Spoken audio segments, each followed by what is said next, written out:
Alright, this is going to be a voiceover video for my most recent run. The category is Master Moonlord on a random seed with no major abuses. Random seed means that I've never seen this seed before, and I don't have any prior information about the world. No major abuses is Terraria's equivalent of a glitchless run. If you're curious about the rules, you can check the speedrun.com page for the game. I'll link that in the description.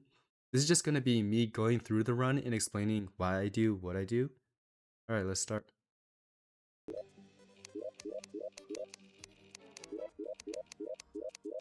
So we use a small world for speedruns because you just have to traverse less this way. You have to bomb less for the Hellevator. You have to fly less from side to side. And then we use a crimson world because it's easier to farm the mobs. There's less flying mobs and less mobs like clingers that just stay in place. And the terrain is also easier to traverse. Corruption generally has a ton of crevices that make it harder to navigate. So on day 1, our objective is to get the Demolitionist to move in. The Demolitionist sells a lot of items like grenades, bombs, and dynamite, which are really useful, both as weapons and for just clearing out blocks. But in order to get the Demolitionist to move in, we're going to need to build NPC houses. In total, in pre-hard mode, there are 5 NPCs that can move in during a speedrun. These are the Guide, Merchant, Nurse, Demolitionist, and Arms Dealer. But in order for the arms dealer to move in, the merchant has to be in already. And we're going to be building 5 houses total. So first we want the merchant, and then we want the demolitionist.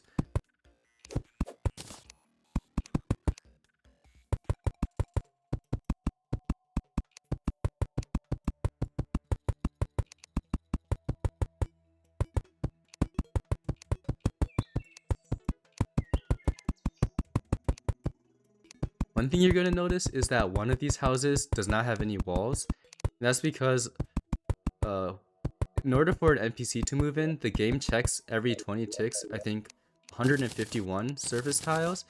And if one of these surface tiles is an unobstructed wall inside a valid house, then the NPC will move into that. But since the guide is already spawned, we just need to move him into a house instead of getting him to actually spawn.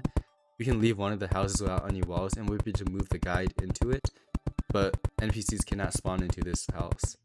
The reason this house is still valid without any walls is because the game just checks for any holes in the walling that are bigger than 4 wide.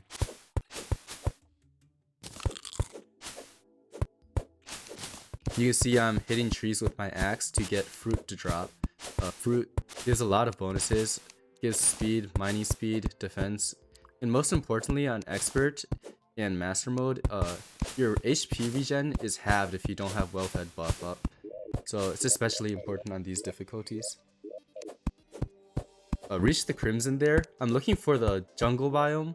The jungle is just a very open area that is easy to loot, and you can be confident that you're not gonna like have your looting session ended early by running into a dead end.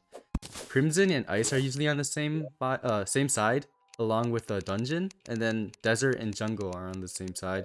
So that's why I turned to the other direction when I saw the crimson. You can see there I was using the housing query to scan for a pyramid, and it said this room is too big, which indicates that there's a pyramid here.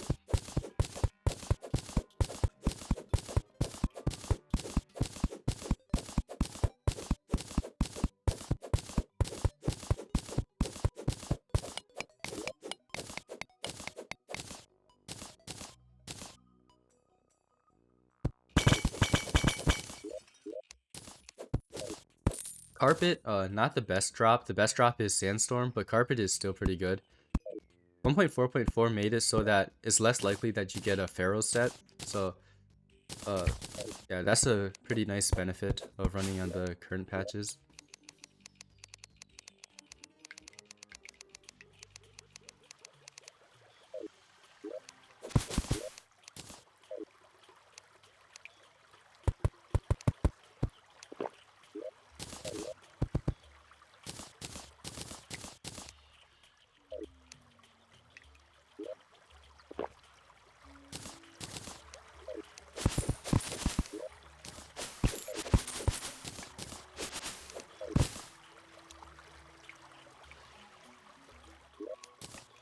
So in the jungle, we're basically looking for accessories that we can use to improve our mobility, life crystals to increase our HP, and money.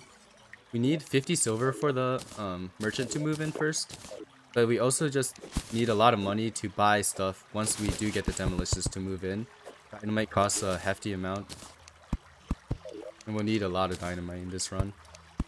Here I'm crafting a bucket. I see a beehive, which means I can get a honey bucket. Honey bucket just helps, it could be used to reduce fall damage, but here I'm just using it for the regen. It's especially useful in the jungle because the honey bucket's potency is increased depending on if you're losing HP or not. So if you're poisoned in the jungle, it will just completely cancel out the poison.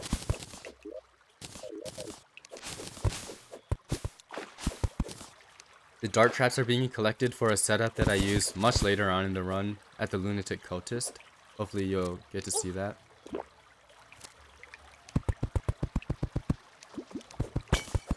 So you can see I'm not taking any damage from the poison because of the honey.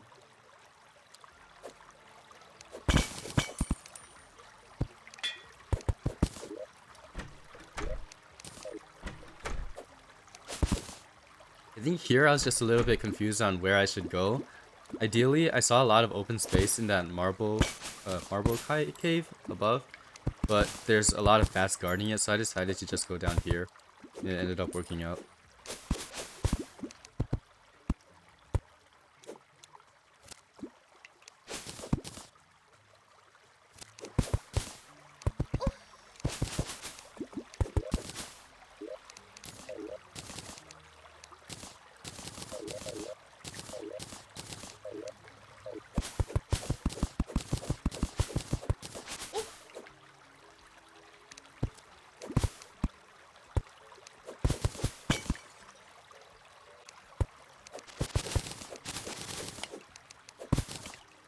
Here, once again, a bit confused on where to go. I just see a lot of open space, which is good.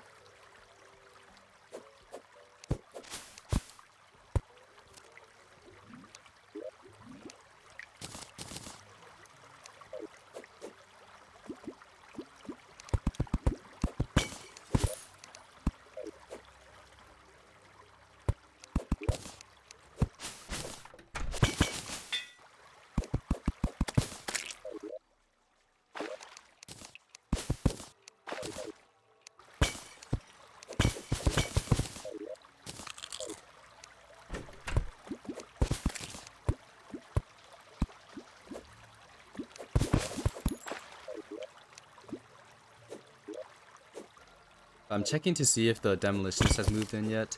He has not. So that's why I'm actually saving my life crystals instead of using them right away. If I use them, the nurse will move in instead of the demolitionist because NPC's move in order is based on their ID. So the lower the ID, the faster they move in, or the higher priority they're given rather. That's why I was holding off on the life crystals. I just used them because the demolitionist did move in. But I'm still looting around for a bit because I think I need a bit more money and hopefully can get some better accessories than the current ones I have. I think the best accessories you can get are Hermes boots and Cloud in a bottle. Those just help a lot with your mobility.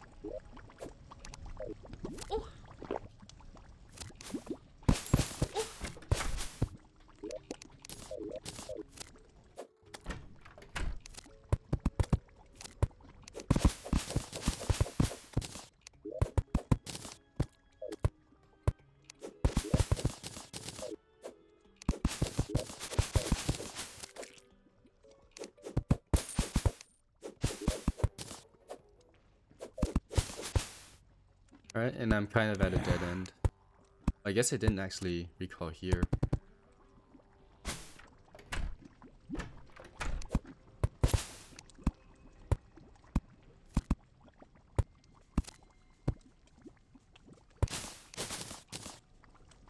I should have recalled there.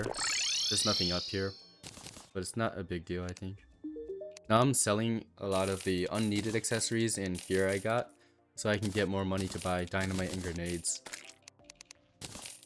You can see me saving 10 silver, that's for the silver pickaxe, and then I saved 8 jungle spore for the jungle hat, which sells more than if I sold for the jungle spores by themselves.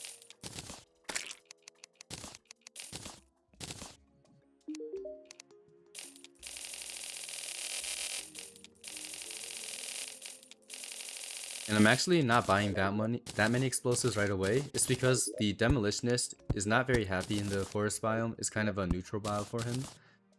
He wants to be underground, so we're saving our money until we move him underground so we can buy more dynamite at a discounted price. And now we start the Hellevator. The first thing we're going to do is move the demolitionist underground so we can start buying explosives. And then the other objective is to just get to the underworld. We're going to be moving the guide into the underworld. 1.4 made it so that you don't actually need a guide voodoo doll to spawn the wall of flesh. If the guide dies in the underworld by lava, then the wall of flesh will spawn. So that's something we can use. But we do need to get the guide into the underworld in the first place. The other thing we can do with the Hellevator is just get more loot. 180 HP is not going to be enough for this run, and our accessories are not very good either. We don't have a cloud, we don't have a hook, and we don't have Hermes boots. Topaz hook obtained, second worst hook, or second worst gem hook. Ideally we do get a better hook. I am saving some of the leftover topaz for the Magaluminescence later on. Probably said that incorrectly. So yeah, this is the house we're going to use for the demolitionist. Once again, no walls are needed because the demolitionist is already moved in. Or already spawned, we just need to move him into this house.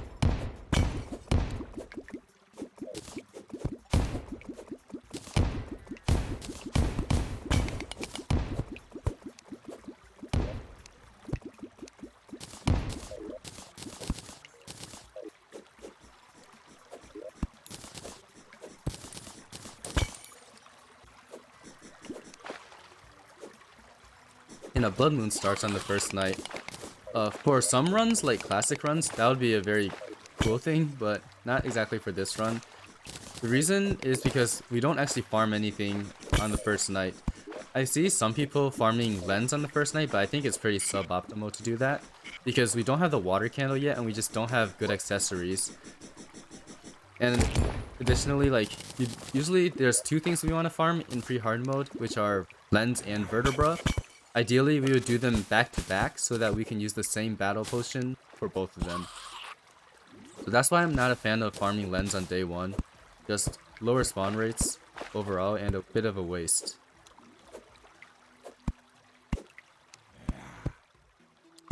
The reason some people like to take advantage of the blood moon is because it increases spawn rates greatly on the surface. But only on the surface. If you stay underground, you can avoid these increased spawn rates. That's what we're going to be doing. It's pretty huge hassle, pretty big of a hassle to deal with blood moon spawn rates on master mode. There, you saw me digging through a 1 block gap. That's a technique called hook digging, basically digging with your hook.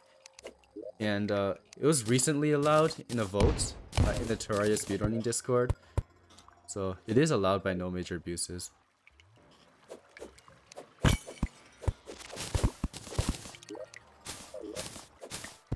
Menacing Hermes boots, very good reforge, very good accessory.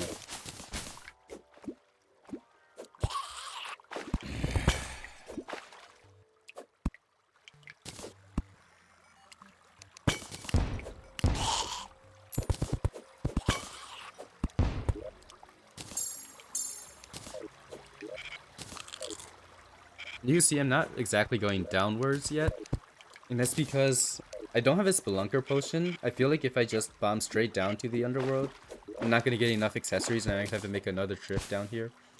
So, looking around in the rail, which is a lot of open, unexplored space for me to get loot in.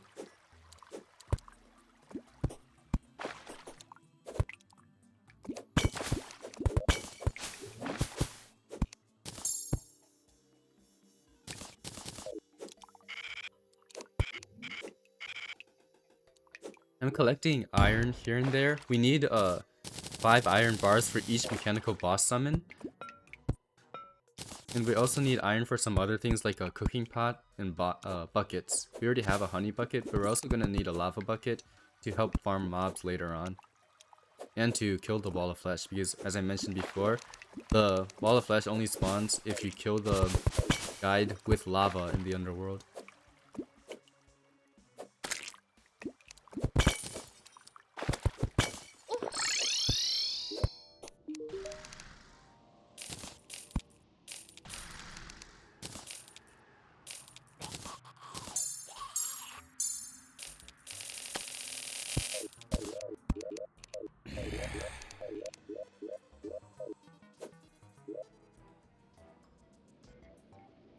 Yeah, so not staying on the surface for too long because the increased spawn rates is just very annoying to deal with.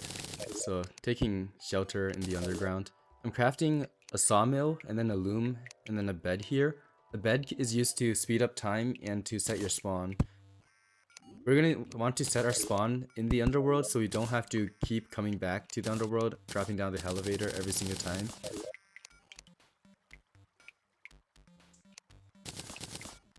And the other thing I craft here is 2 dressers and I think 1 keg. So the keg is used to craft ale. Ale gives 10 melee speed and 10 melee damage at the expense of 2 defense, I believe. Just a very good item overall to boost your melee damage. And then the dressers are used sort of like a chest, but not to store items. If you have a chest on a block, the block is explosive proof. You can't destroy it with anything, I think, actually. You can't destroy it with your pickaxe, you can't destroy it with explosives. And dressers give that same property to blocks, so we're going to be taking advantage of that later on. And now we're buying dynamite and grenades at a discounted price. We kind of need the dynamite to finish the Hellevator.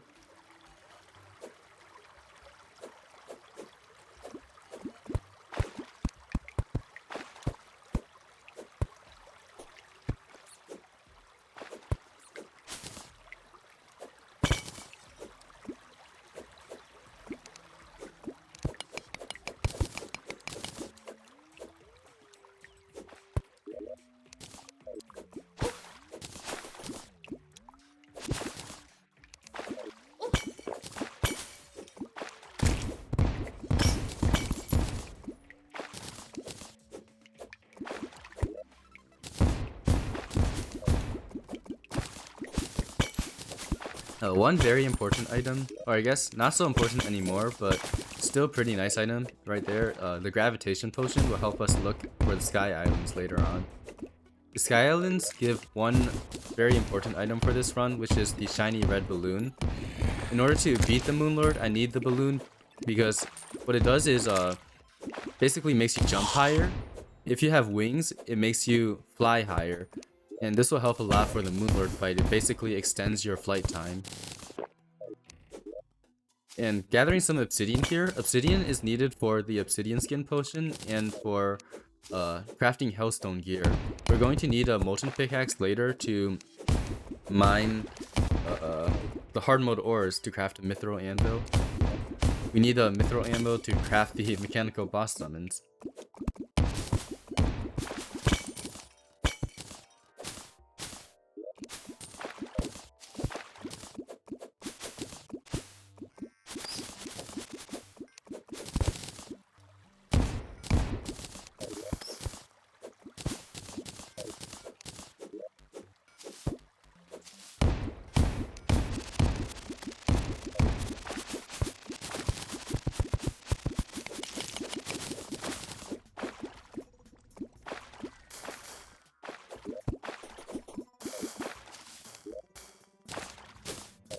Here I collect some Fire Blossom. Fire Blossom is used to craft obsidian skin potions, which just make looting Hellstone much easier. And obsidian skin potions are also good later on when we want to fight Golem, who shoots a lot of fireballs. Not having to worry about burning damage during that fight is a huge help.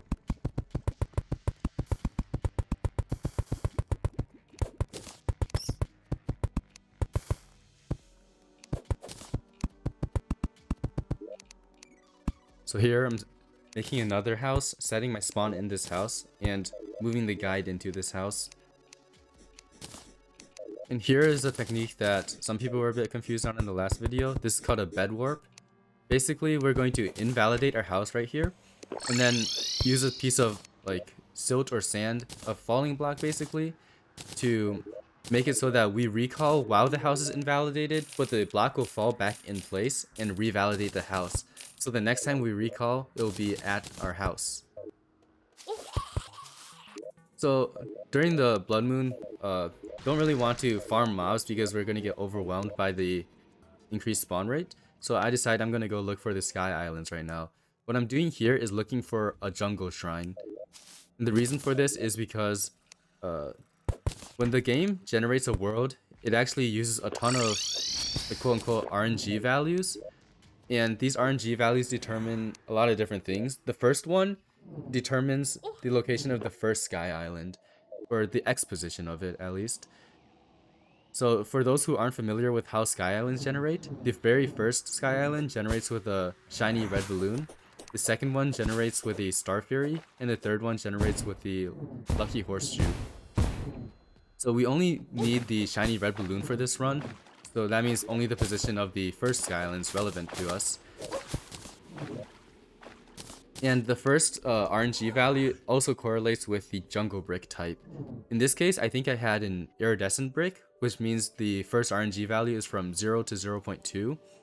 The order is iridescent, mudstone, mahogany wood, tin, and gold. But yeah, so I know since we have an iridescent brick and it's from 0 to 0.2 is very far on the left. If it was gold, it would be very far on the right, for example.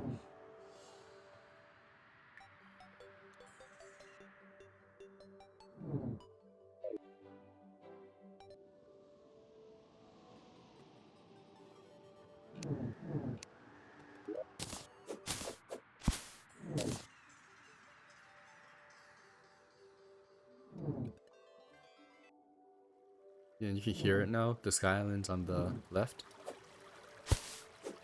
Gathering a bit more wood, used to craft furniture and platforms. Mostly furniture, we're kind of set on platforms at this point. And here, another important item, the water candle. The water candle increases spawn rates, and we're going to be farming, or mobs like, I think 3 separate times in this run. Just a very nice item to have.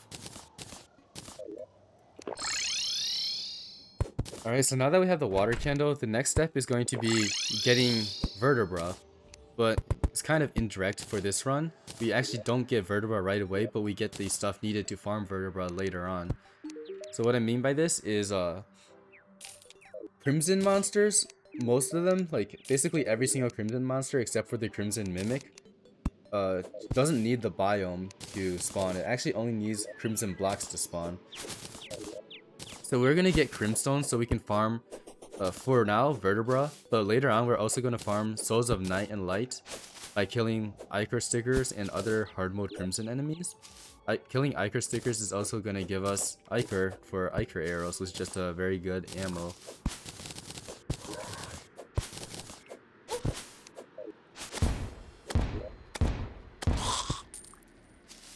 So yeah, we need Crimson blocks. I'm bombing the entrance to this Crimson cave in order to obtain them. One other thing I like to get in the Crimson is are Deathweed and 1 Vertebra. So the recipe for a battle potion is 1 Vertebra, 1 Deathweed, 1 water bottle. Battle potions are potions that increase the spawn rates even further. So they're also really nice to have for farming mobs. Going down this Crimson cave to look for a bit more Deathweed. And to see how my altars look. I'm gonna need to be smashing these altars later on for the hard mode ores. So there's the Vertebra. Just checking for a bit more. Possibly life crystals, possibly Deathweed.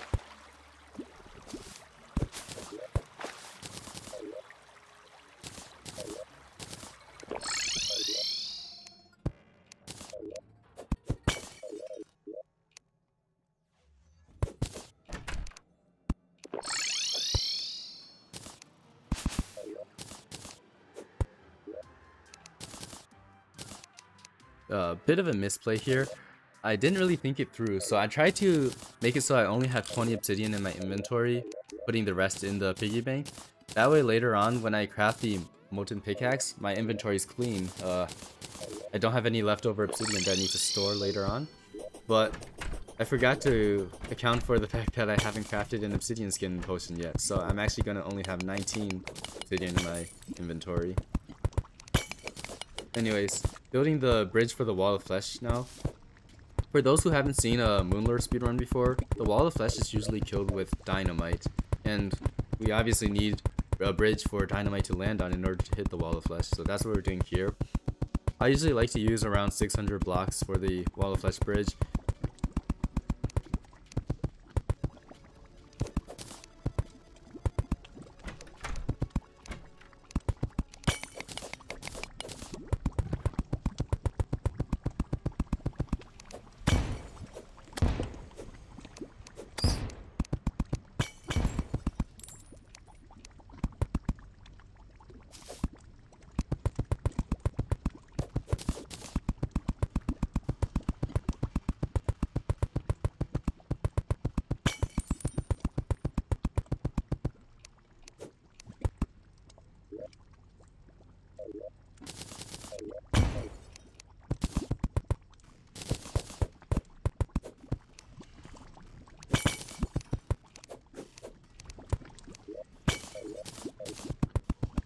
And there I just got the lava bucket. As I mentioned earlier, we need the lava bucket to farm mobs. And the reason we'd use lava to farm mobs instead of just killing them with grenades is because this way we can task overlap. So I guess the video's timestamped so you can already check. I think I start farming lens and vertebra at around 28 minutes. For those who don't know the day-night cycles of Terraria, first night starts at 11 minutes and the second night starts at 35 minutes. So I would still have 7 minutes to wait before nighttime starts, when I can actually start farming Demon Eyes for lens because they only spawn at during nighttime. So you want to be able to sleep while farming vertebra so that you can start farming lens during nighttime without having to sleep extra. And the other thing that farming vertebra and lens with lava instead of grenades allows you to do is it allows you to craft items and do other things while you wait for the mobs to die. This is why I prefer not to just kill mobs in the Crimson to get my vertebra.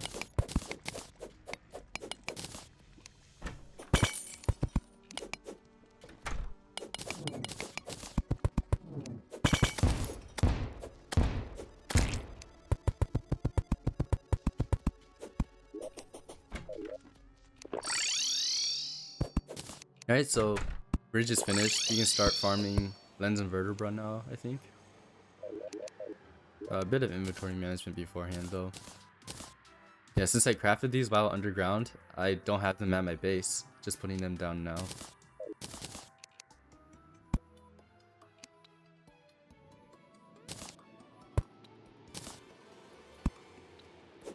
Yeah, I'm gonna check the traveling merchant's inventory. I think in this run, he doesn't have anything good. But sometimes he'll have items like tier 2 foods, which are better than the ones that we can currently get. Or like a bricklayer, which will increase our building speed. Pretty useful item. You can also have, maybe I'm saying it wrong, it's called G. It's like this like robe that increases your crit chance, melee speed, movement speed. Pretty good item. Yeah, so we're going to be farming vertebra first since it's daytime. We can't farm lens. And you can see that we wait until we hear the space music to begin building the farm. It's because the water candle has increased potency in the space layer. I believe the exact numbers are something like in the surface and underground layers, the water candle boosts spawn rate by 1.33, but in the space layer, it boosts spawn rate by 2.66 times. Also another reason to use the space farm instead of just killing mobs in the Crimson. Basically what we're doing is just manipulating spawns. Mobs can only spawn slightly off screen. That's an oversimplification, but you can check the wiki for the exact numbers if you want to. Here the only spaces that the mobs can spawn on are those blacks that we placed down there. So they'll just spawn there and then immediately walk into the lava. Set up some crafting stations in our bed so we can pass time. We want to make it to nighttime as fast as possible. Partly because we want to farm lens, but the other thing is that spawn rates are just higher during nighttime. So that will also increase our efficiency at getting vertebra. There, I opened my piggy bank. I can see I don't have any Waterleaf. And as I mentioned before, I need obsidian skin potions for farming Hellstone, and hopefully to make Golem easier later on too. So I'm gonna need to get Waterleaf so I can craft an obsidian skin potion later on. A lot of easy things to craft here. I'm crafting glass so I can get bottles for bottled water and mugs for ale. And then I'm also gonna craft stone platforms because we have a lot of stone left over. Might as well craft those into platforms so we don't have to waste our wood.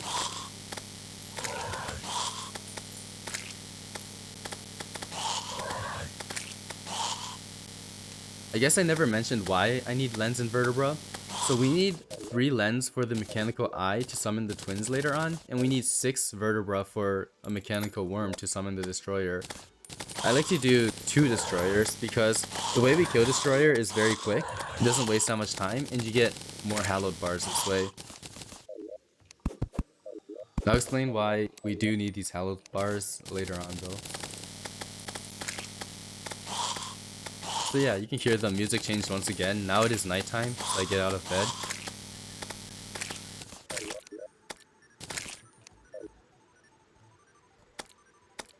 As I mentioned, 6 vertebra for the mechanical worm. I get 14 vertebra usually here because battle potions also need vertebra, so I like to have battle potions for the souls of night and souls of light. Now we're converting the setup to farm lens, just removing a bit of it.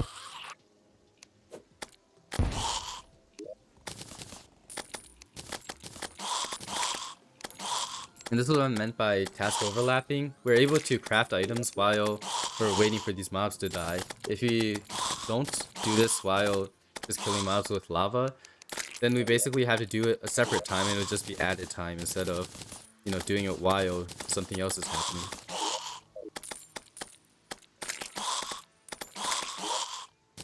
And the segment after this is going to be setting up the arena, quote unquote, for the destroyer, which is kind of confusing to people who don't know how enemy spawns work. So bosses in this game have a maximum like spawn distance of plus or minus 168 horizontally and then plus or minus 92 vertically. By going up to the top of the world, we're able to manipulate where the destroyer is going to spawn later on. The destroyer does need a solid block to spawn on, and we're going to make it so that he only has one possible spawn location, only one block in the vicinity that he can spawn on. When he spawns completely coiled. All of his segments are in one spot.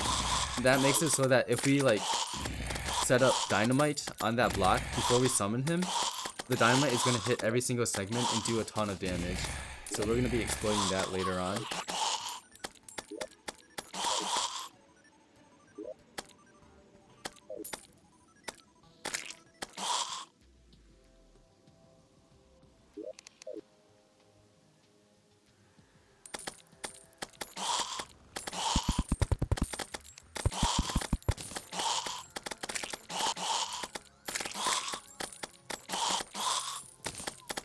Alright, so I saw a 3rd lens drop there. Now we're done farming lenses.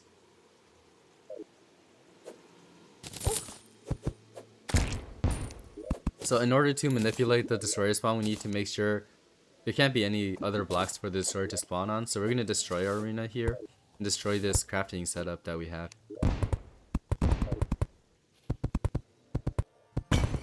Another thing that some people are confused by is how we don't have any harpies spawning during this farm.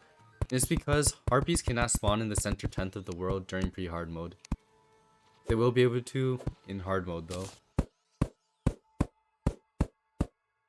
Another thing that can spawn in the sky in hard mode is wyverns, but they cannot spawn if an NPC is nearby or if the player is behind valid like player placed walls. So that's why we placed walls inside that little box that we created, so that the wyverns won't spawn while we're killing the destroyer. What we did there was we used 7 rope coils and then 5 rope to make sure that there's a single block 75 blocks down from where we're going to be throwing dynamite. 75 blocks is kind of just the sweet spot. The destroyer behaves differently at different distances from the player. 75 just makes it so that you can hit the destroyer a lot before it finally moves away from that block. Now going to get that Waterleaf that we need for the obsidian skin potions.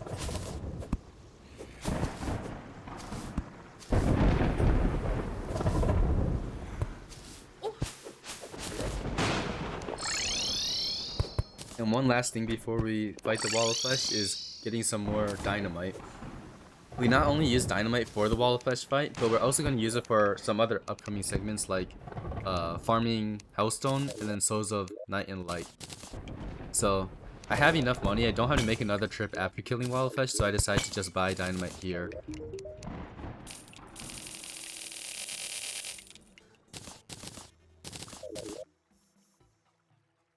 Alright, and then tossing out some of the unneeded potions for now. We'll be using those in upcoming segments, but not right now, so...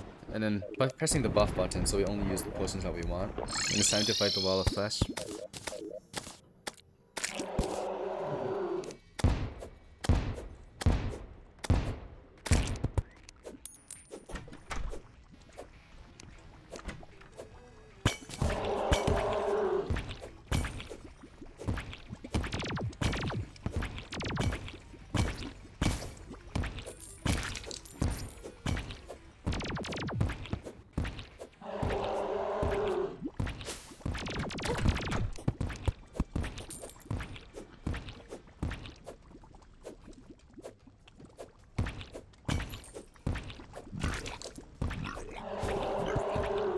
So actually a little slow at this section, but we were able to clutch it up in the end with grenades.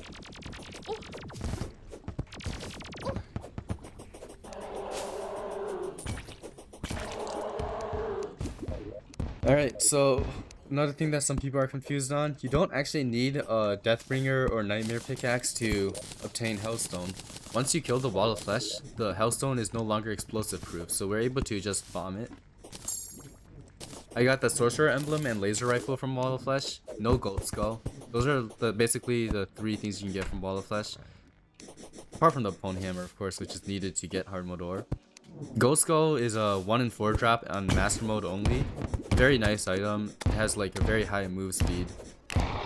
That helps traversing a lot, and it also helps just with bossing in general. So we get more Hellstone than we needed. I only have 20 obsidian, so we only need 60 Hellstone to get the Molten Pickaxe.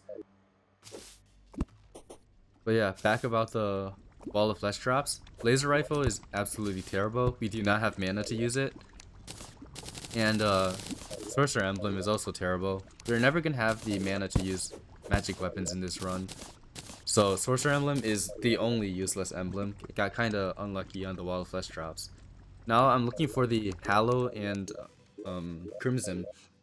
Basically, when you kill the Wall of Flesh, there's like a V-shaped spread of Hallow and Crimson, and we're going to be using those to farm the Souls of Light and Night.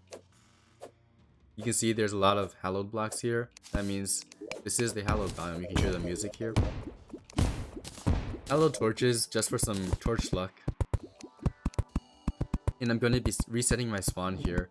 This is kind of a safety measure. Basically, we can't really fight mobs on Master Mode. They have too much HP and do too much damage. We don't have the weapons to do so. So we're going to be best off despawning mobs. You need to be able to get rid of unwanted mobs because your spawn rate is decreased when the more enemies there are in the vicinity. If we have like a bunch of bats or whatever running around, we're gonna have a hard time spawning the mobs we do want, which are, in this case, Ichor stickers mostly, but any like hard mode Crimson mob basically. And here's where the dresser comes into play.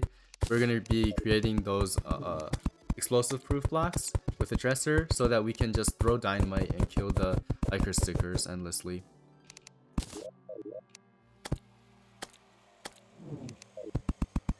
Some people might be confused, like, how am I going to get Souls of Light with Crimson mobs?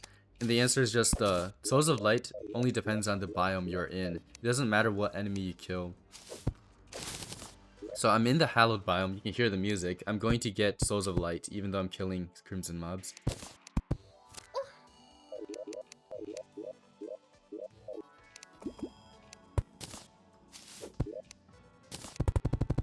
Background walls. I mentioned before that background walls prevent wyverns from spawning, but they actually prevent a lot of mobs from spawning. Basically, most mobs that go through walls.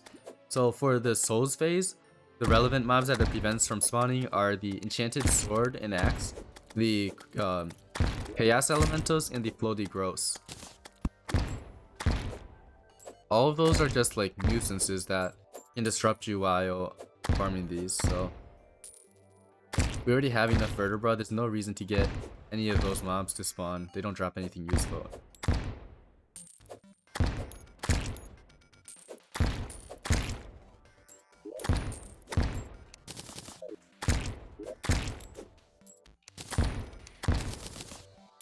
Just crafting some more crimson torches so that when we do move on to the Souls of Night, we have those ready to improve our torch luck right away.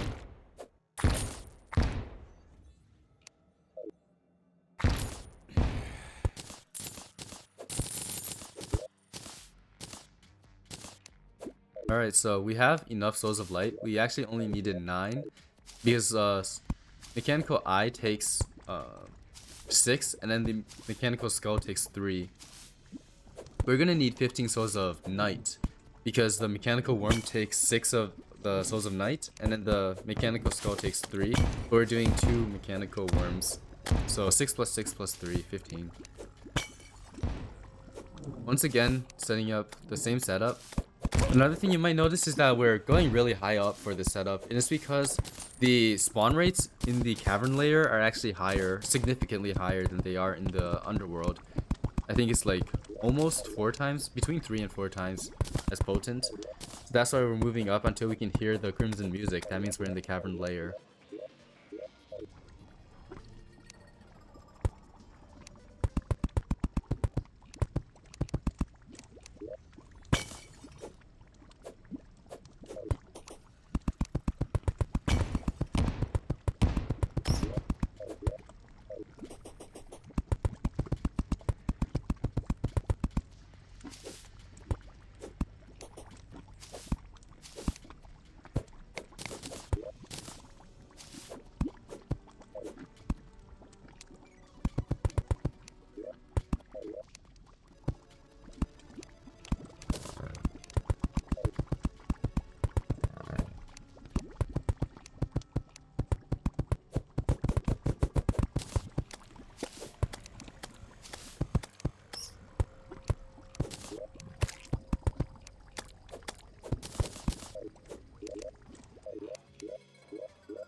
Alright, and now's a good time to start preparing for the next segment. Of course, to fight the mechanical bosses, we not only need the materials to craft the summons, but we also need the crafting station to craft the summons. So we're going to be doing hard mode ores next. I moved the Spelunker potion into my inventory for that, as well as the Hunter potion.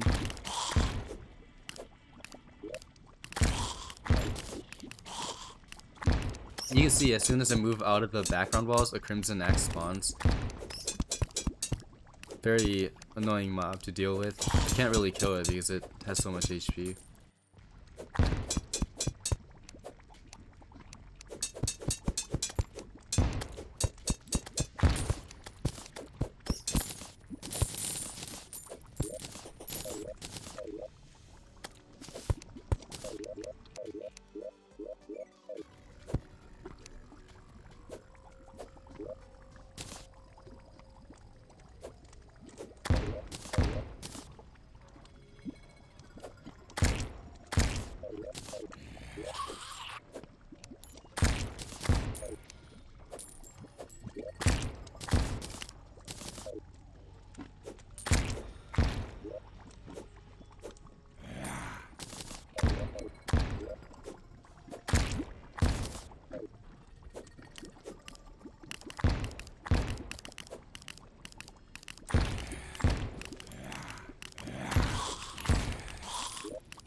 Alright, so 15 souls of night, that's all we need. Gonna head back up and start doing the hard mode ores now.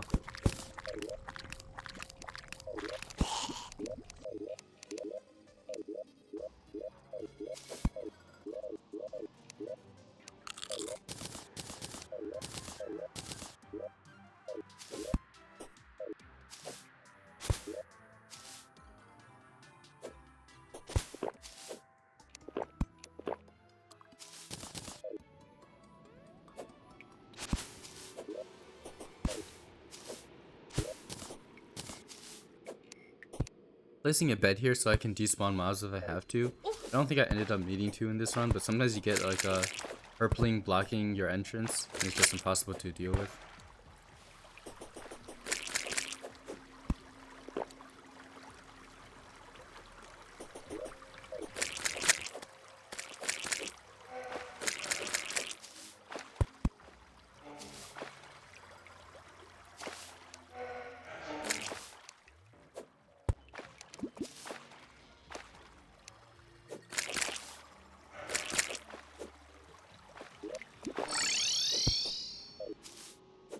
And that's all the easily obtainable altars. I prefer getting the ore in the Hellevator because I don't have to deal with all the spawn wraiths that way.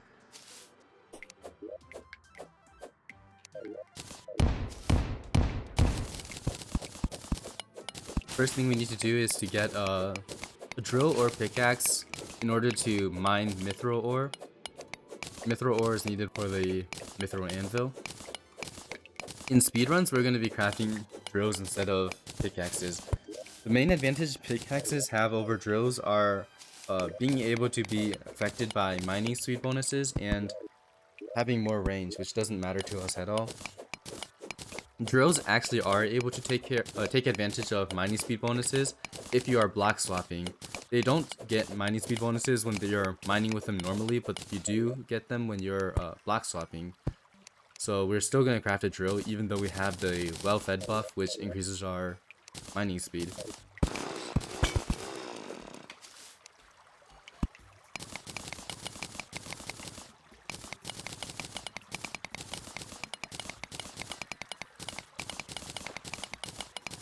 Another thing that block swapping does is increase your mining range technically. For some reason the mining range, like detriment from drills is removed when you're block swapping. So I guess both of the advantages that pickaxe provides are not relevant if we're block swapping.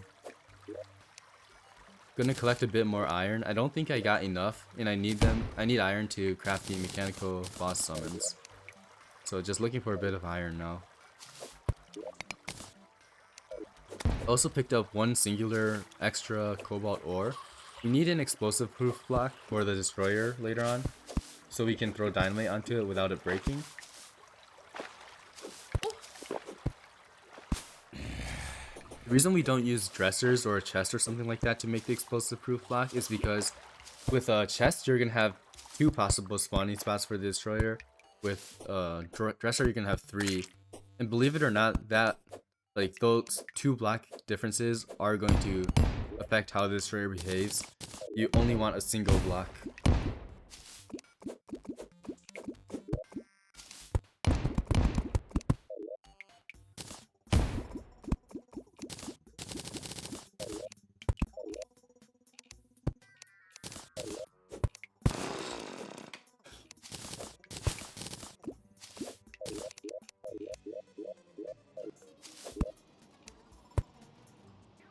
Alright, so we got a bit of time to kill before we fight the destroyer. Right now it's daytime, we need to wait until nighttime. So we're gonna hopefully be able to craft some stuff while sleeping. That way we can task overlap a bit once again. First we're gonna craft the mechanical boss summons. And then I think an iron skin, which is just gonna help us survive the destroyer fight. And a bit of inventory management. Ideally here we can also craft ichor arrows, but in order for that to happen we need the merchant to walk close to us so we can talk to him instead of getting up out of bed to talk to him. This is a bit of a misplay. You can see I got lucky and the merchant did walk close to me so I can talk to him while sleeping. But I'm supposed to move the merchant into that house next to me so I can talk to him guaranteed.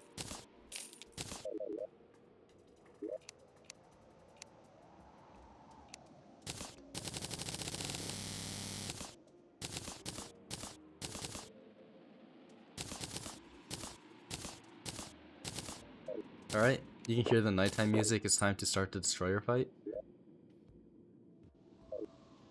So we need to replace this platform with an unbreakable block, in this case our cobalt ore. And here I'm going to use the ruler to measure out 22 blocks. So basically every item has something called a use time. And in this case dynamite's use time is I think 40. It means that you can throw dynamite every 2/3 of a second. I'll explain more after this kill. Alright, so by using a ruler to measure out 22 blocks, that way we can time our throws so that every time a dynamite drops 22 blocks, we can fire the next one. And that just makes it so we have closer to perfect timing than if we just spam clicked. And it makes it easier to land 7 dynamite on the destroyer before summoning it instead of just 6. Filling the Eye of Cthulhu for 2 accessories, the Shield of Cthulhu and for the Magaluminescence. Both of them are just movement accessories that will help us with the next bosses later on. The other thing you noticed was me dropping into the Hellevator after I finished throwing dynamite. And the reason for this is because we want to despawn the destroyer's probes. The destroyer's probes cannot despawn while the boss is alive, but once the boss is dead, they can despawn, just like every other mob. Saving 1 soul of might, that's going to be used to craft the pickaxe axe later. And we can just sell the rest of it. The souls of might sell for a ton of gold, actually.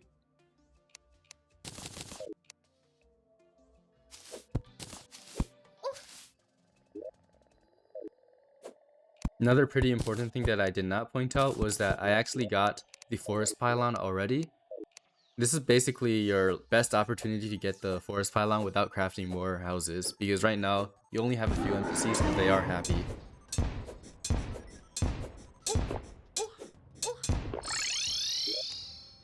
Alright, so pretty straightforward. Second destroyer is done.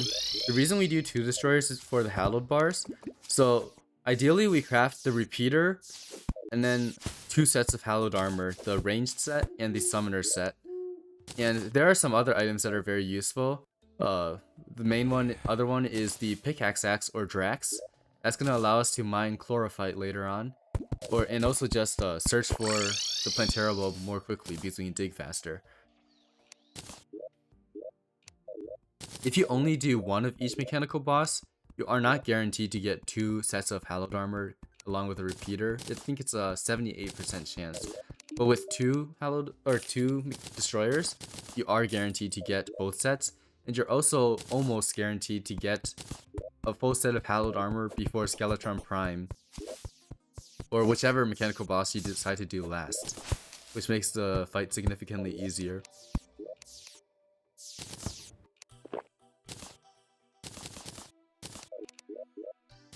Alright, so getting some of the potions ready for the dungeon. I did not get wings from the destroyer, which is a pretty... I wouldn't say time loss. I would say, like, on the contrary, getting wings from the destroyer is a big time save. You can get developer wings from any bag or any hard mode boss treasure bag. And those are just like hard mode wings that are actually on tier. They're very good wings. I didn't get them, so I'm popping a Featherfall for the Skeletron fight coming up. Skeletron is like deceptively hard. Even with a Hallowed Repeater, you can still easily kill the player. Unless you have a Featherfall, which just increases the mobility by a ton. So that's what I decided to do here.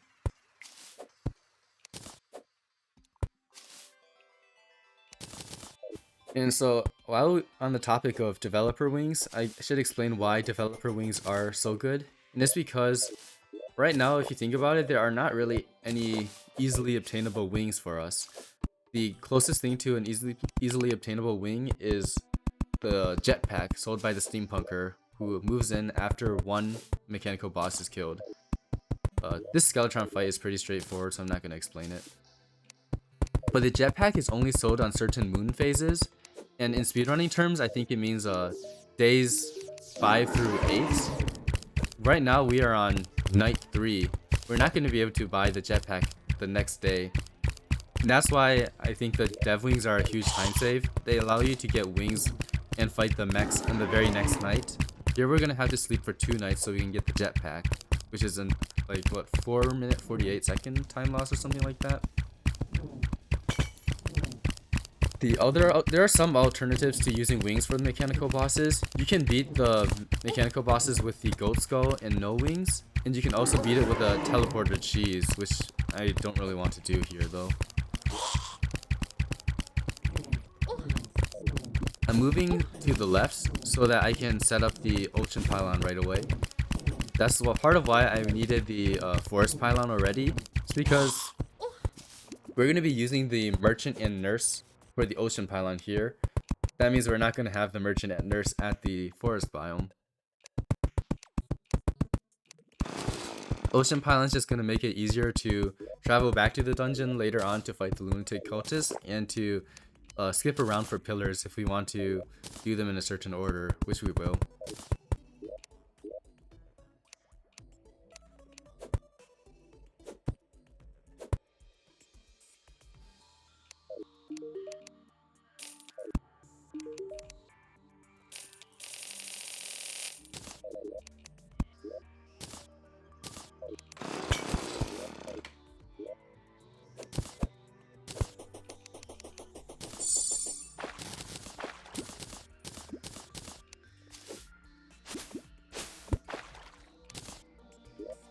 Now that we have the ocean pylon set up, we're going to go back to the dungeon and actually go inside. We need 30 bones to craft the mechanical skull to summon Skeletron Prime. And this is the main reason that we do Destroyer and Skeletron on one night, and then the other 2 mechs on the other night. Because you need to do Skeletron before Skeletron Prime. There's kind of a constraint, right? You need to do Skeletron and then farm the bones and then do the other mechanical bosses in the same night. And it's basically just not possible to do all of those mechs in one night. So what we end up doing is splitting them into 2 separate nights, Destroyer and Skeletron in one, and then Twins and Prime in the other. These are all nocturnal bosses.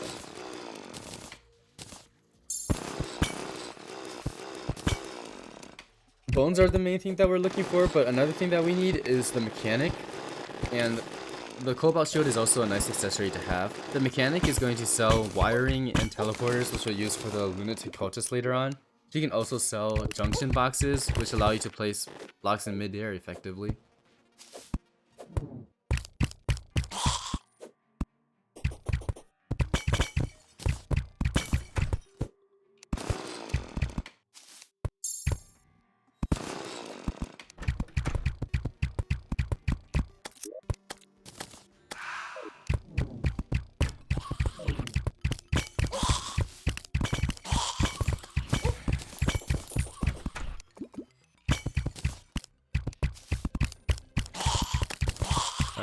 Mechanic is found. On expert mode, you're usually just gonna get the bones that you need naturally. You only need 30 bones. Here I actually decided to look around for the Cobalt Shield since I had the keys to do so. But what I forgot, or basically there's a order that the dungeon chest generates in. Usually the first chest is Miramasa. The second chest is Cobalt Shield, and then I don't remember the rest of it.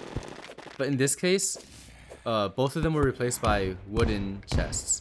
So if your chest generates in the surface layer, they're actually going to get replaced by a wooden chest that just has a golden key in them. And I got both the Miramasa chest and Cobalt Shield replaced by wooden chests in this run, so I could not find the Cobalt Shield. I decided to just use my keys and look for the Cobalt Shield because I had so many keys. Figured I could also pick up some extra potions, but I think it was a misplay by me. I guess there technically is I never realized I ran past this alchemy table. There is one more thing that we can get. We do need the arms dealer later on. The arms dealer, it sells unholy arrows, which are going to be used for the Vortex Pillar. And he can also just sell bullets, which will be useful if you get the Venus Magnum from Plantera. We haven't gotten any gun yet. We haven't gotten any bullet.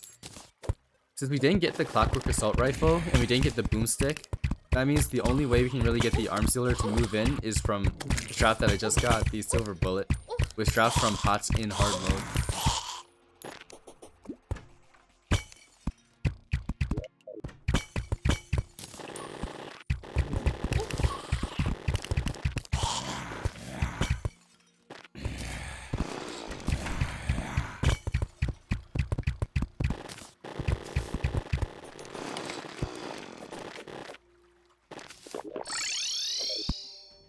Alright, no more chests to be found. We kind of ran into a dead end, so I just gave up on the Cobalt Shield. We need a lot of NPCs to move in. Mainly the Dryad and the Arms Dealer and the Steampunker in our case.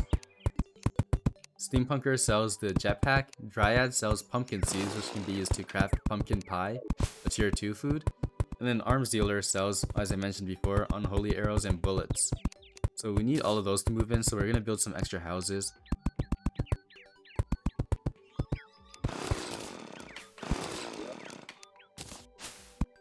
This part is just going to be sleeping. As I mentioned before, I have to sleep an extra day because we can't buy the jetpack yet. It's only day 4, and jetpack is sold on day 5 and onwards, so we're going to have to sleep a lot. The video is timestamped if you want to skip to the fight.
Ichor bullets, just in case I get the Venus Magnum later on.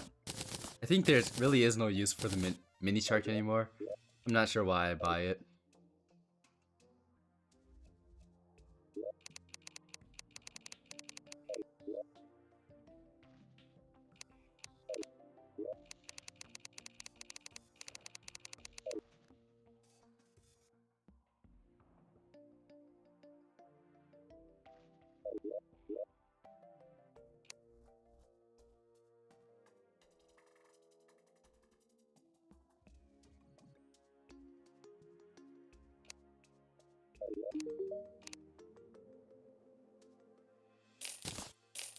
Buying some stuff from the mechanic.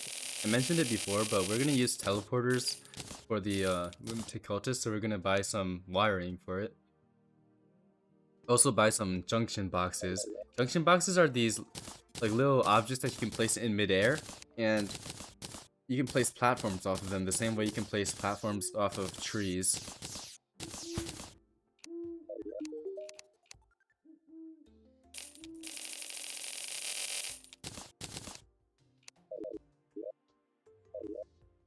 And then next, a bit of NPC reordering. Since I have to sleep for another day anyways, I figured I might as well buy some stuff that I'm gonna have to buy later on while I'm sleeping. So I moved the NPCs around so I can talk to them while sleeping.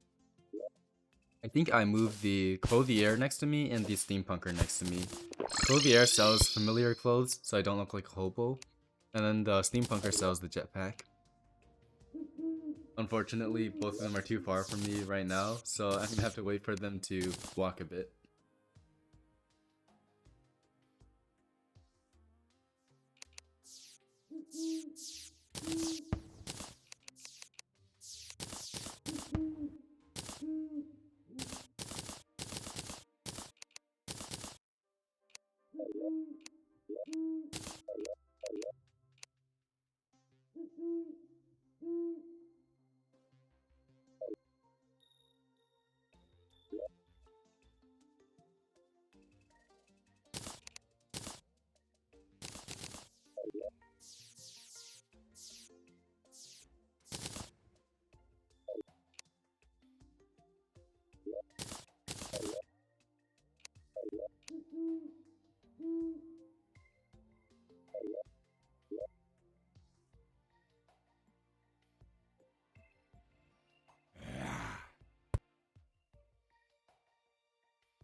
Alright, finally nighttime. We can do the max now.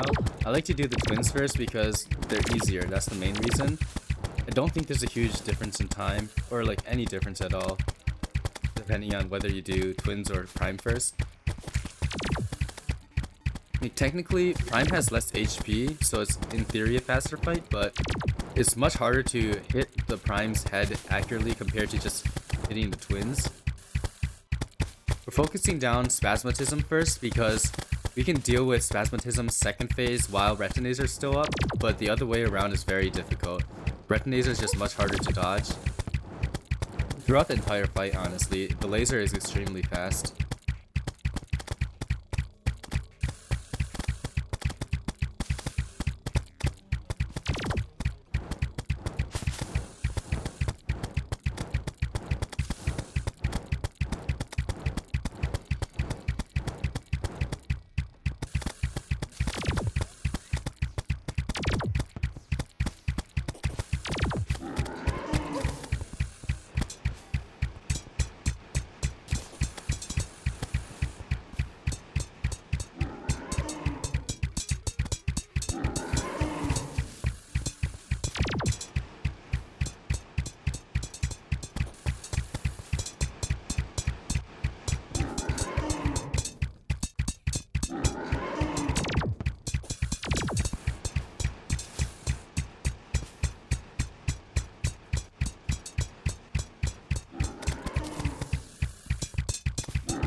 And there is a bit of AI manipulation going on here. I was using this in the first phase as well, but it's harder to see. Basically, Retinator will not shoot at you if you're above a certain height. For simplicity, I just stay above Retinator's height the entire time, or as much as I can. And you can see it won't shoot at me when I'm higher than it. The other thing is that Retinator won't shoot at you if you're too far away, so that's why I like to descend quickly, so that it won't shoot at me on the way down as much. But the reason I'm not going super high is because now that Spasmatism is dead, there's only 5 NPC slots being taken up instead of 10, or however many each twin takes up. Enemies can't actually spawn right now. Here I placed the platform and then grappled into the platform and block swapped a solid block instead of the platform. A bit of a hiccup there. So Retinator is not going to shoot at me at all because it doesn't have line of sight.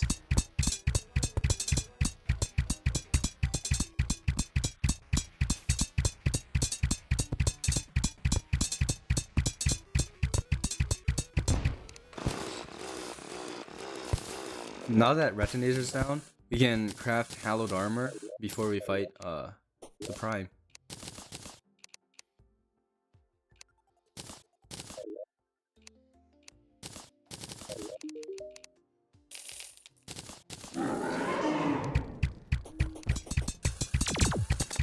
I just noticed I actually sold 2 hallowed bars there. Not supposed to do that, but I don't think it mattered in this run.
Now that the fight is coming to an end, I'm moving over to the right so that I can set up a jungle pylon right away. Because I already have an ocean pylon on the left side of the world, I can't use another ocean pylon, so jungle pylon's the best we can do.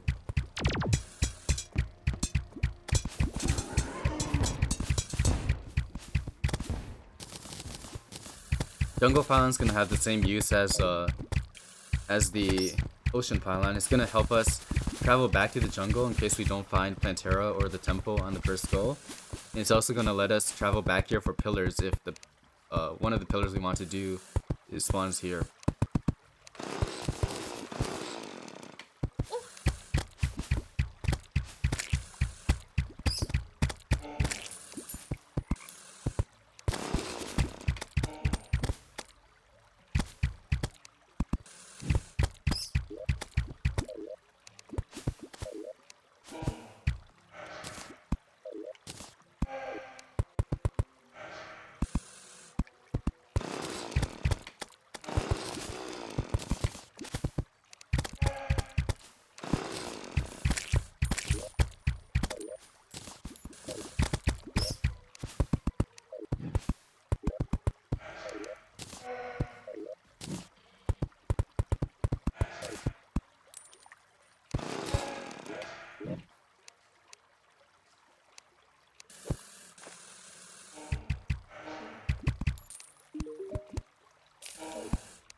Alright, so summoner set, mechanical minecart, and Drax are picked up here. I don't have mining potions, which is why I didn't go for the pickaxe axe instead of the Drax.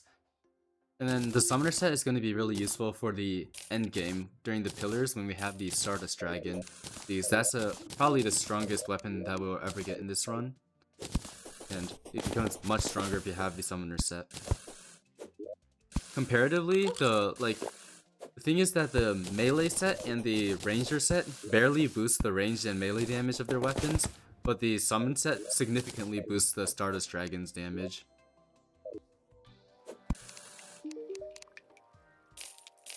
Kinda low on dynamite, so I picked some more up. It's gonna help us look for the Plantera bulb and build out the arena later.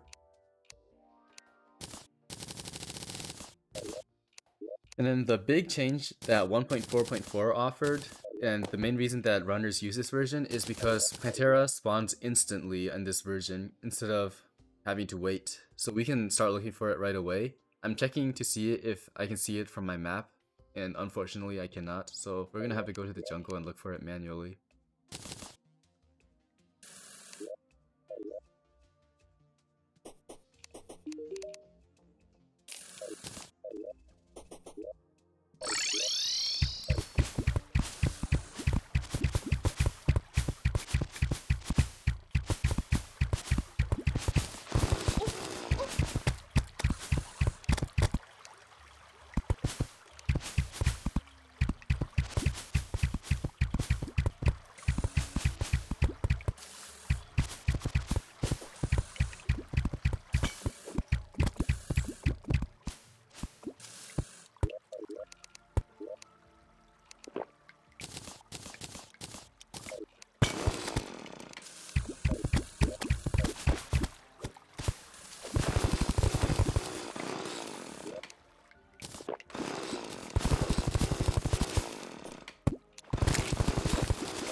So unfortunately, this bulb is taking a while to find. I don't see it anywhere on my map, and I've explored a pretty good amount of the left side of the jungle. So I'm gonna head right a bit more and just build a Hellevator. The Hellevator is not a huge time loss because we actually do need to build a Hellevator for the second phase of Plantera. You'll see, based on how we fight it, why that is the case.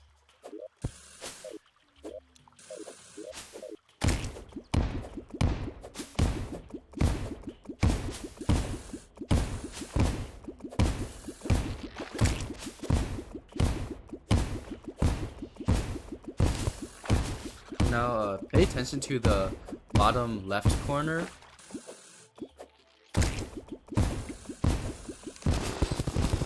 Yep. We already saw the bulb earlier, and basically now we're just gonna clear out the arena for the Plantera fight. The arena is going to be, for phase 1, it's like a huge square, and for phase 2, it's a Hellevator. Phase 1, you want to circle around Plantera and just avoid the tentacles and spiky balls that it shoots out. For phase 2, it doesn't really shoot that many projectiles. It's just this little like flower spore thing that it shoots upwards. So we're going to just lure it down a Hellevator, backing up in order to avoid it.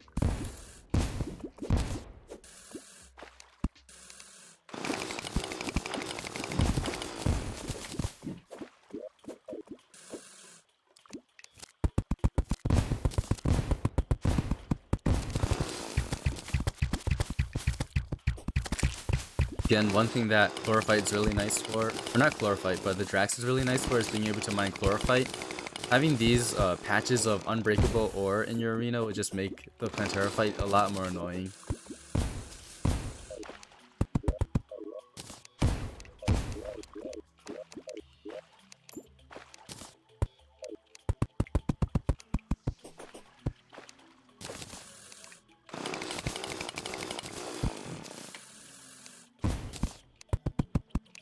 The other part of the Hellevator we're going to be using is a bed so that we can teleport across Plantera inside the Hellevator. Basically, like, if we're above Plantera, we need to be able to get back down, right? Down the Hellevator so we can reuse the Hellevator. We don't have enough space to just move in one direction the entire time. But the way we can get across Plantera safely is to just teleport across Plantera with a bed.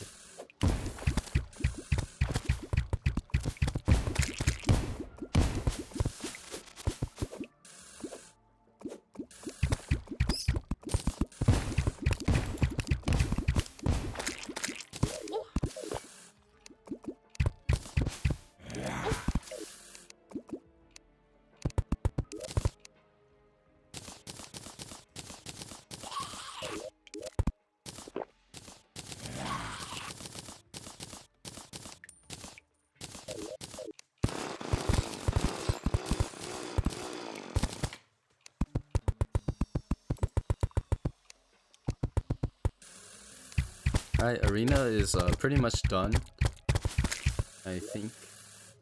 Yeah, gonna be fighting Plantera now. A word of caution, make sure you use your pickaxe to break the Plantera bulb. The Plantera bulb does have like a certain range that it can spawn in, or like a distance from the player that needs to be to spawn the boss.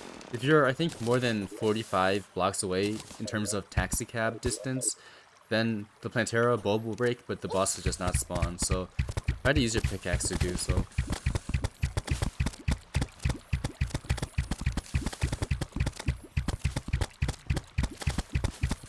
Yeah, phase 1, pretty standard. You just circle around her and hope you don't get hit by the tentacles and spiky balls.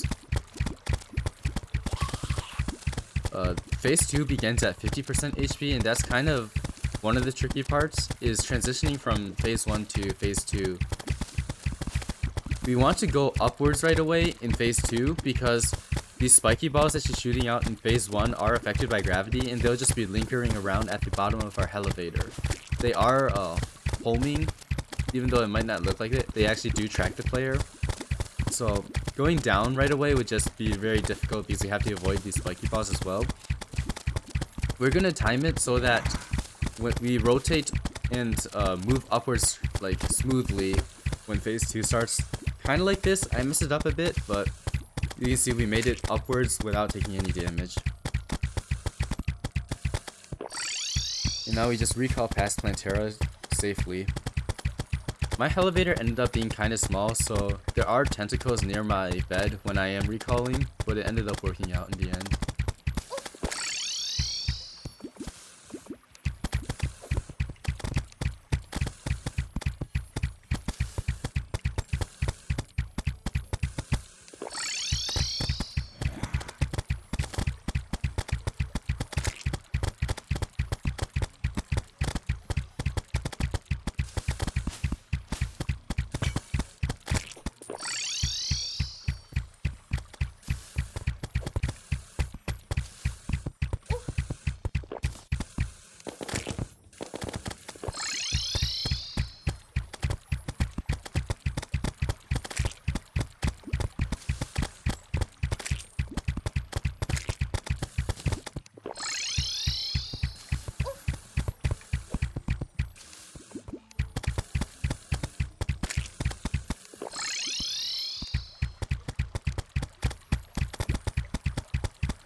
Alright, and then Plantera drops Wasp Gun, no Pygmy Staff. That's a pretty bad drop. Wasp Gun is, as I mentioned before, useless because magic weapons are just useless in this run for the most part. You don't have enough mana to make them work. Pygmy Staff is a 50% drop. It's a very good summon item that got buffed in 1.4.4. Helps a lot with Golem. Unfortunately, we did not get the Pygmy Staff in this run, so we are looking for the temple now. I actually did not find it while exploring in pre-hard mode or while looking for the Plantera bulb, which is pretty unusual. Usually you have the temple found by now. And in this run, I am pretty stupid about how I look for the temple. The temple is pretty massive. Like, I'm exploring areas that I shouldn't be exploring because it's just not possible for the temple to be here.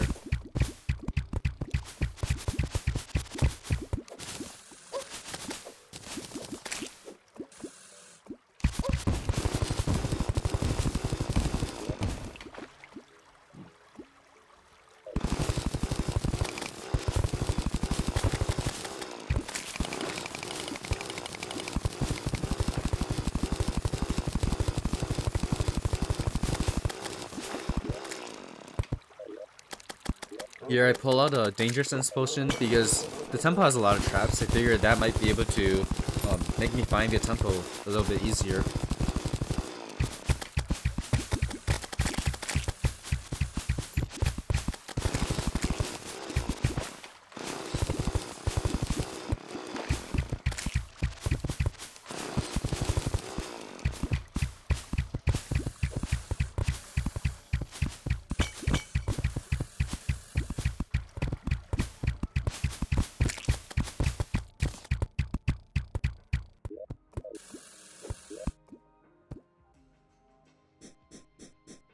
And so I'm looking at the map and I'm kind of realizing the only spot it could be is up and right. Because up and left is mostly hallowed. It's very unlikely for the jungle temple to be there. So I'm gonna go to the right and then bomb another Hellevator. This was a pretty significant time loss. I think I lost like 4 minutes to this, not being able to find the temple.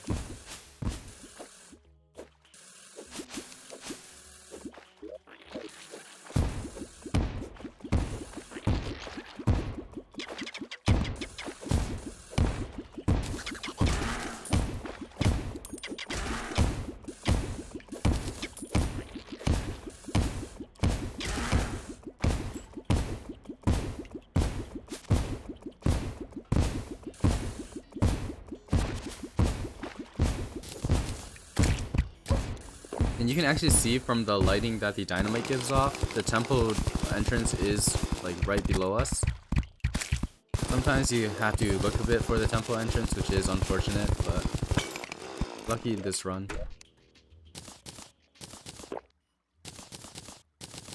One thing I would really recommend is just getting a danger sense potion. It helps speed up or makes tempo navigation so much easier. You can't see wiring on this version. You actually do have to go through the jungle tempo because you can't actually wait in anymore. That's a huge detriment about the current patch, but it is what it is.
Alright, so you finally find the temple room. This is a very generous temple room in my opinion. The main thing you look for in a temple room is just size, but height matters a bit more than the width. This is a pretty tall temple room. Basically, you just want it so that you have enough space to stay above Golem, so he can jump and still not reach you. I'm building a ceiling here because of kind of a feature that Golem has. It's probably an accident, but phase 2, when its head pops off and it initially moves upwards, I think it moves too fast for the collision check to happen with blocks, so it would actually just move straight through blocks when it's initially popped off in phase 2. And when Golem's head is inside a block, it will not fire fireballs. That makes phase 2 significantly easier. However, in order for this collision check to be bypassed, you need a gap between the ceiling and more solid blocks. So that's why I build my own ceiling here. If I didn't build it, then the Golem head would just get stuck on the ceiling and not actually go inside it.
And you can see the head just goes straight through the ceiling. Once it goes through the ceiling, it actually stays inside the blocks, and that's because if the golem's head does not have line of sight of the player, then it will start moving through blocks. This is probably to make it so that it can track you down if you try to hide past the wall.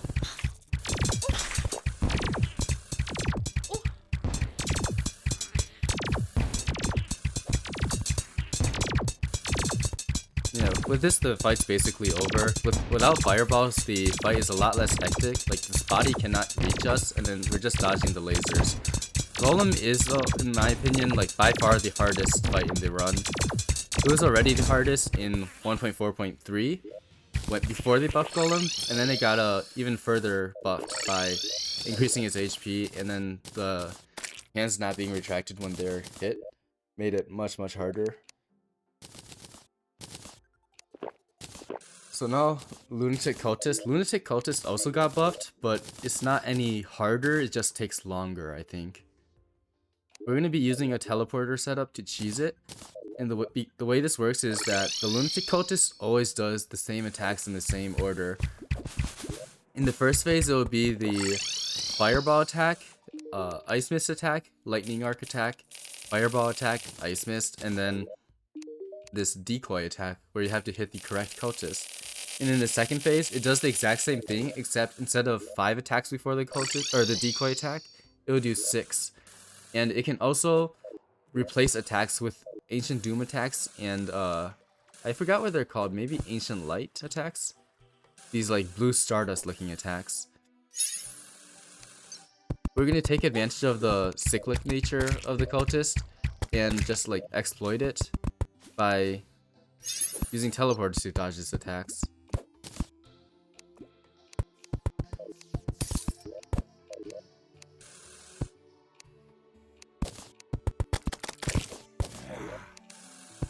But however, this is, I think, easily the biggest mistake in the run, and like the only mistake I'm really upset with.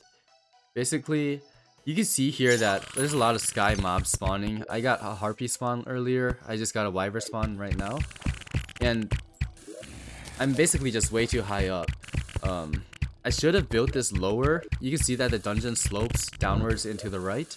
I should have built this contraption down there so I would avoid these sky mobs.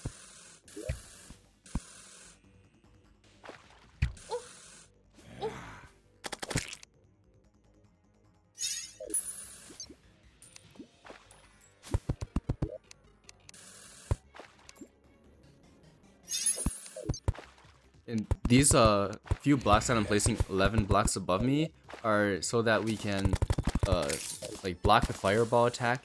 The fireball attack does have AoE, so if we didn't have those blocks there, it would just hit our box and actually damage us. These dart traps are to ensure that we always hit the correct cultist during the decoy attack. The way the decoy attack works is that if you never hit the wrong decoy, then it will actually only be able to spawn the true cultist on the top or on the right. It's dependent on the player's position. I'm not gonna go to the exact formula here, but basically, if it's facing the right, that means like the player is on the right, and then the true cultist is always gonna be on the top. If it's facing the left, it can be on the top or the right. So you can pre-fire if the cultist is facing upwards or facing to the right, but not if the cultist is facing to the left. Here we're using some proximity mines. This is just a weapon that shoots out like mines that roll for a bit and then become stationary. And if the mines hit enemies while they're stationary, they do much more damage. I think like 3 times as much damage. So we're gonna take advantage of these mines against the cultist, because the cultist is gonna teleport right above us onto these mines and take a ton of damage.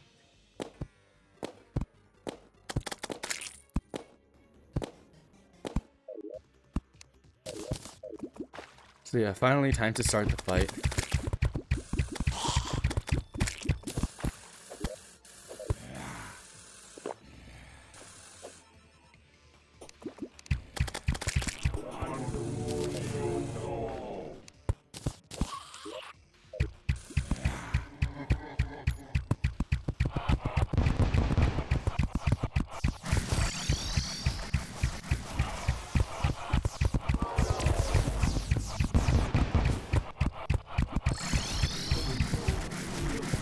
And this is why I say building it so high was the biggest mistake. Because a spore goes after the harpy and hits the wrong cultist. If there's no enemies nearby, the spores are pretty much stationary and they won't like accidentally hit the wrong cultist because they don't move fast enough to do so. But since I got so many flying enemies to spawn, one of the spores moved towards the harpy and hit the wrong cultist. So something to watch out for if you try using the spore sack on the cultist for yourself. It does add a huge amount of damage, but pretty risky.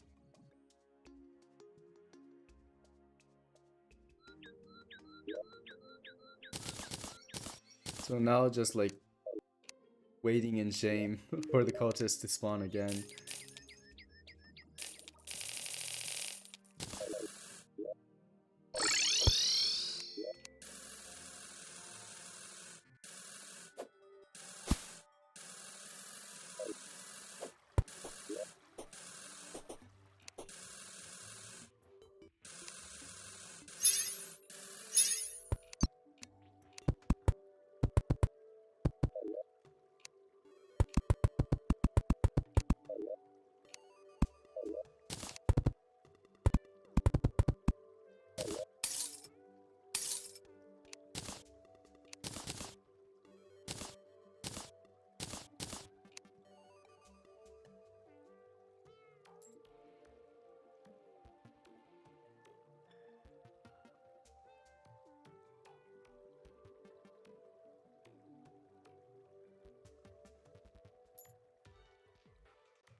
You can see there the dart trap being used. Like the real cultists will never be on the left, so that's why we only have the dart traps on the right.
Alright, so after what feels like forever, we're finally at the Celestial Pillars. In speedruns, the best order to do those pillars in is Vortex, Stardust, Solar, and then Nebula. And that's because we can use the weapons from each one for the next pillar. So from the Vortex Pillar, we're going to get the Phantasm first. The cheese for this pillar is pretty famous. Just create a bunker for yourself with a single hole on the top.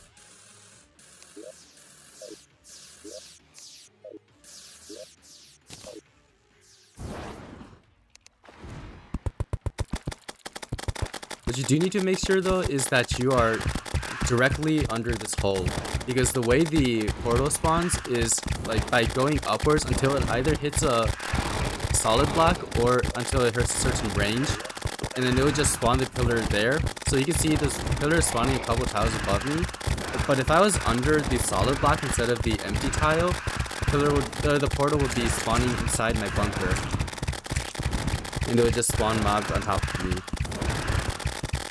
So Phantasm is very good at sniping other pillars. When you hit an enemy, it spawns ghost arrows or phantom arrows. Sorry for the hiccup there. And that will just let you know that you're hitting the pillar when you're trying to shoot it from afar. And the other thing is that Stardust enemies got a significant buff. Mainly the Milky Way Weaver. It's that like worm thing that spawns in the Stardust Pillar. Now the worm thing spawns other enemies and it moves much faster, so you can't really despawn it, and it'll just keep spawning mobs until you're overwhelmed if you don't have a weapon that can take it out.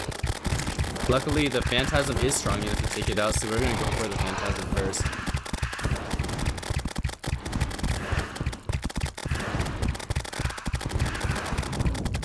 Pillar's shield is down. The reason we positioned ourselves directly above or directly under the pillar is so that our unholy arrows can go straight up and down and hit the Vortex Pillar both on the way up and down.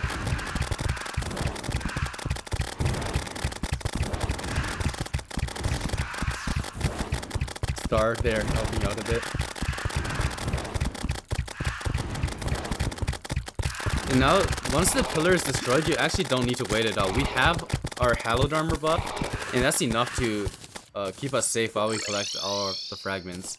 I see some runners killing all the mobs before they move up, and it's just kind of slow. We don't need the Vortex Beater at all, so we're just gonna get the best reforge on the Phantasm we can get.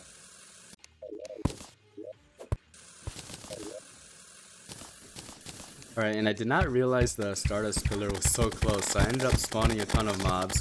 These are the Milky Way Weavers that I was talking about. You can see that the Phantasm is able to take care of them, but Repeater, no chance. Ended up relogging so I don't have to deal with all the mobs. And the Stardust Pillar cheese is also pretty famous. It's just dragging a couple of the Stardust cells out of the pillar range for them to reproduce, and then just continually farming them. I'm setting my spawn here so that later, after I do take out the shield, I can just recall and despawn all the mobs and snipe the pillar with the Phantasm.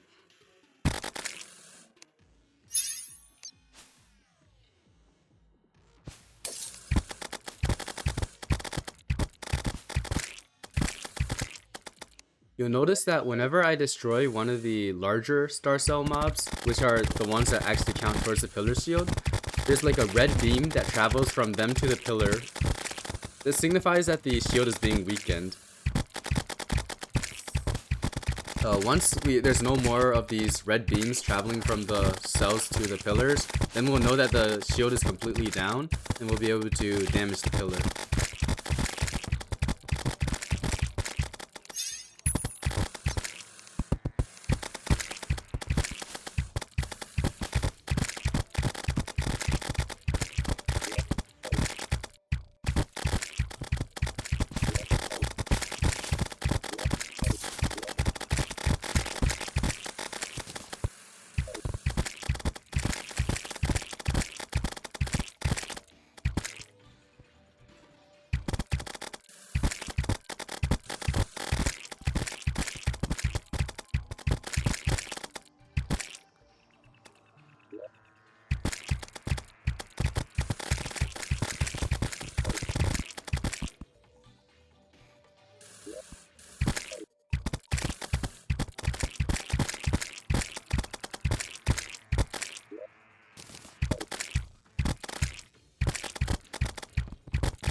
You can see I can tell that I'm hitting the pillar because of these phantom arrows from the phantasm. But I am having a bit of trouble. There's not a continuous stream of arrows going to the pillar. So I think I do end up moving closer to the pillar so I can aim it better.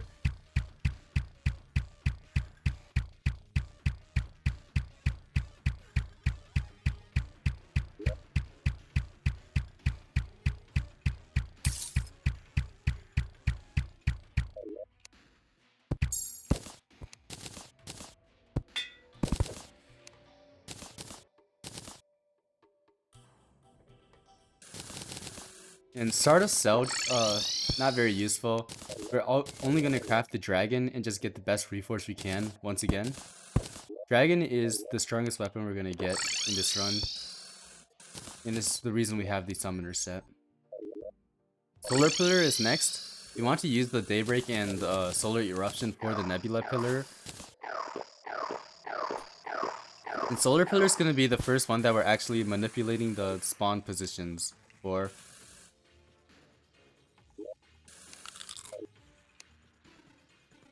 Getting as close to the Solar Pillar as we can, and we also want to be pretty low, and you'll see why in a second. So it's going to be kind of a simple box for the setup. That's where the enemies are going to spawn. And then we have this wall on the left to prevent enemies from leaking out. And so that strollers, S-R-O-L-L-E-R-S, they don't bounce up and then out of the arena, hopefully. To be honest, I don't entirely remember what this wall is for, but it's needed. And this is why we don't want to be super high up, because we're going to end up shooting arrows straight upwards. Arrows do despawn if they're 40 blocks above the top of the world.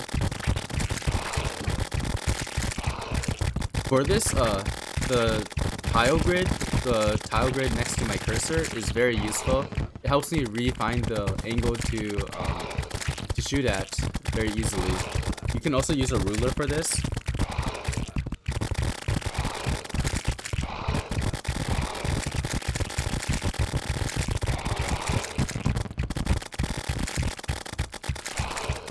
Yeah, Solar Pillar goes down pretty quickly. And this is why we want to be pretty close to the Solar Pillar. You can aggro the dragon onto the Solar Pillar and it's gonna make the taking down the pillar much faster. Sometimes you're you're far enough that the dragon won't aggro by itself, but if you right click onto the pillar or towards the pillar, the dragon will aggro and reach it even though it wasn't attacking the pillar by itself. Something to take note of. Demonic Daybreak. So the Solar Eruption is really just used to take out leeches during the Moonlord fight. You don't need a super good reforge on it, so craft one Eruption and then a bunch of Daybreaks. Last up, the Nebula Pillar. Nebula Pillar is the only one that we actually don't care about in terms of craftable items. The Blaze and Arcanum just take too much mana to use. And even if you had the mana, I don't think they're better than the Daybreak. The Daybreak is very strong. Run into an island right there, so decide to build the setup over here instead. This is another pillar that we're going to be manipulating spawns for, but it's a bit simpler this time. We're just going to use a simple box, no wall. However, I'm going to build a kind of like a star formation that's going to protect us from the Nebula floaters. Without going too in-depth, basically the Nebula floaters have two different attacks. They can charge at you and try to deal contact damage, or they can shoot a laser at you. These two attacks use a different type of line of sight. So the one that it uses to determine if it should charge at you or not is line of sight type B, and which is satisfied here. So since it sees the player with the charge attack, it's not gonna charge towards the player and try to deal contact damage. It's just gonna stay still and try to fire its laser. However, the laser uses a different type of line of sight type A, which is just a 3 wide beam that goes straight towards the player. If this beam is obstructed, then it doesn't have line of sight type A. So it doesn't have line of sight type A, it does have line of sight type B. So it's just gonna sit there and do nothing. It's not gonna shoot its laser, and it's not gonna charge at the player. The only position I can be in that won't satisfy these conditions is directly below the player, but it's easy to take care of that because we're going to be aiming downwards for a lot of this anyways.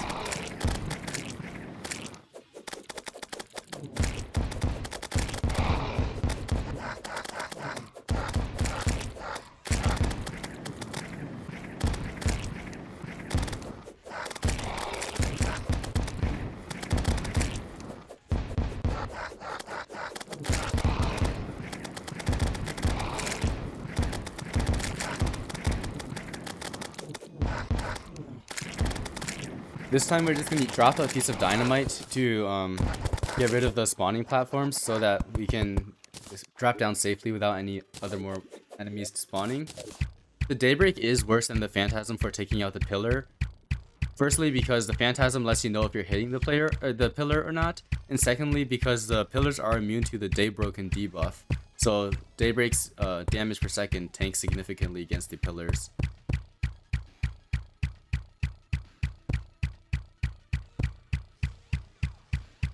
However, as you'll see in a little bit, the Moonlord is not immune to Daybroken, so the Daybreak is the main weapon that we're going to use against the Moonlord, and the Phantasm will be like a secondary weapon.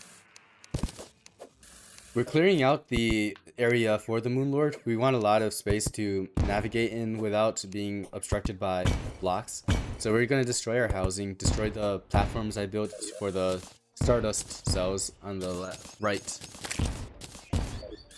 Reorganize my hotbar a bit because it's just what I'm used to for this fight.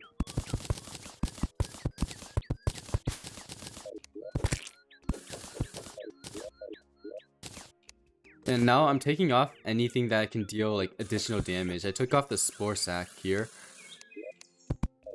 And I think I took off the Bone Glove previously. Basically, the way this fight works is we're going to try to pop all of the True Eyes of Cthulhu out at a specific time. The True Eyes of Cthulhu follow a certain cycle once they're popped out, and we want all three of them to be doing the exact same attack at the same time to make dodging more manageable. The entire fight is just a memorized pattern. The first phase, the one you're seeing right now, is I believe like a 22-second cycle, and then the True Eyes are on a 20-second cycle. So you can make the Moonlord do the exact same thing every single fight. That's what we're going to be doing. The movement for this was routed by Dactyl, but the idea of using 3-eye synchronization has been around for like almost a decade, I think. Or not almost a decade, but since like 2015.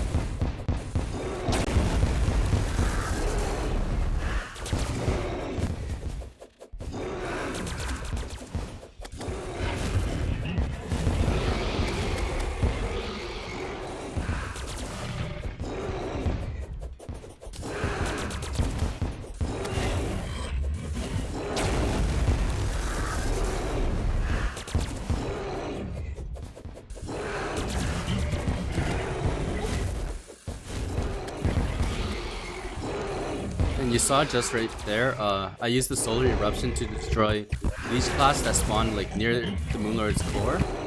Those are clots that will heal the Moonlord if you let them go uninterrupted. So now, since the limbs are on like low HP, we switch to the Phantasm to deal damage. Phantasm and the Repeater. We want to get the limbs to super low HP so that we can top them out in single hit when we want to.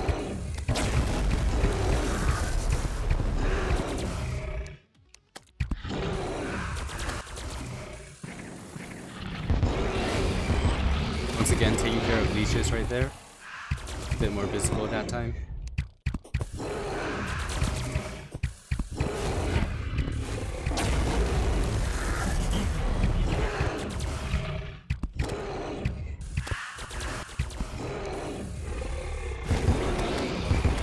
So now all of the hands are in like one-shot range, so it's time to start the actual cycle or transition.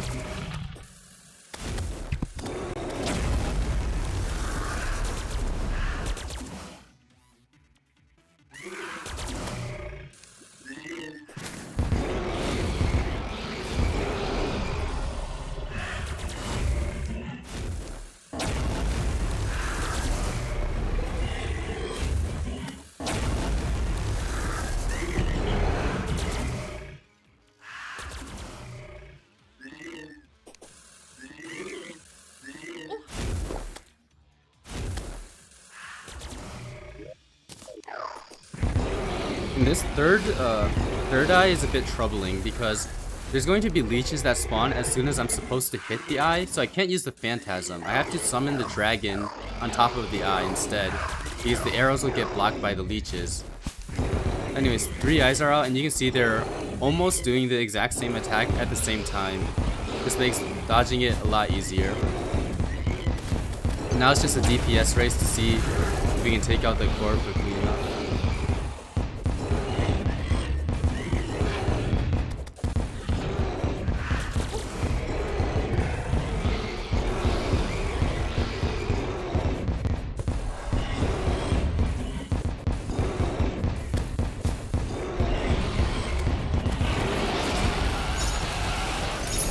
Alright, and that's the end of the run. Hopefully you enjoyed it. Hopefully you enjoyed the commentary. Again, if you want to watch it without commentary, that's linked in the description. If you want to try this run for yourself, join the Terraria speedrunning Discord. It's linked on the speedrun.com page for the game. And I also have a tutorial for it that I can link in the description. Yeah, apart from that, I have nothing more to say. Thanks for watching.